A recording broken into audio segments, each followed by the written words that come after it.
Hi, my name is Matthew Rock, and this is a project on the relationships between full-time and temporary staff assignment, salary, and training on nurse job satisfaction for PROF650 Evaluation Quantitative Methods. So the organization that has been chosen has been the University of Maryland St. Joseph Medical Center. It is a community hospital in Towson, Maryland. And we are looking at the operating room department and the registered nurses within the operating room.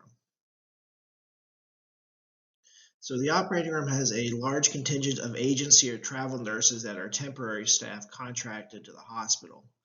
They are more expensive per hour than full-time staff nurses, and their orientation is around 1 week, while full-time staff nurses new to specialty is about 6 months. They have been becoming more frequent in the operating room because they've been replacing staff nurses that are leaving to become travel nurses because it is more expensive to have a agency nurse. So the staff nurses have been going to travel nursing because of the higher pay. So when looking at the relationships in the operating room, I hypothesize that travel nurses are more satisfied in their job than staff nurses, and that travel nurses make more money than staff nurses. I also hypothesize that there will be a positive relationship between salary and job satisfaction, but no relationship between training duration and satisfaction. So for this project, we surveyed 15 registered nurses in the operating room at St. Joseph's Medical Center. They were both full-time and agency nurses. It included a job satisfaction question in the form of a Likert scale from 0 to 10, followed by demographic information. It was designed to include nominal, ordinal, and scale data, and the data was collected in the summer of 2022. Looking at the results, the two highest levels of job satisfaction were somewhat satisfied and a good deal satisfied. And when looking at salaries in dollars per hour, the $41 to $45 per hour is up there, as well as the greater than or equal to 61 an hour is a little over 1/3 of the chart here. And when looking at full-time staff or agency, just about a little over 1/3 here is agency nurses, while the rest were full-time staff.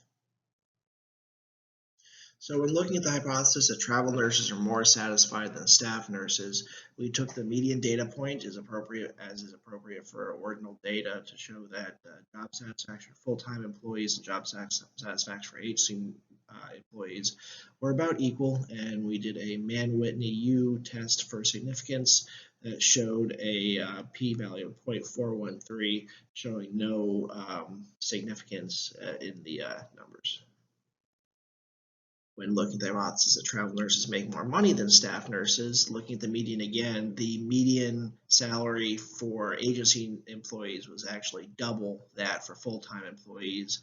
And looking at the p-value in the Mann-Whitney U test of 0.002, showing a statistical significance that agency employees make more money than the full-time employees.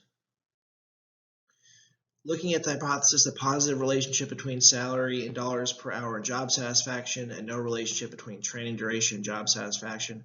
First, looking at the salary in dollars per hour and job satisfaction here, the correlation coefficient was 0.323, showing some positive relationship, but the p-value is 0.241, showing it is not statistically significant. When looking at the no relationship between training duration and job satisfaction, we actually see a negative correlation of negative 0.588 and a p-value of 0.021, showing statistical significance here. It is noted that the relationship between training duration, job satisfaction, the agency nurses have a much lower training duration of about 1 week or less than a month. So the negative relationship shown between training duration and job satisfaction, those agency nurses could account for that because of their low levels of their orientation. Here we see the correlations between the relationships in salary and job satisfaction. In the first one, that shows a little bit of a positive relationship, although we did see that there's no statistical significance in that correlation, while the one for length orientation month shows the negative correlation here on the right, and that did show some statistical significance. So for our conclusions, there's not enough of a sample size to make significant conclusions. We did only sample 15 people. That the data did show that agency nurses did make more money than staff nurses, but there's no significant correlation between salary and job satisfaction. So our recommendation is focusing on recruitment and retention of staff nurses rather than agency nurses. And that is it. So if there are any questions, please let me know on that. Thank you very much.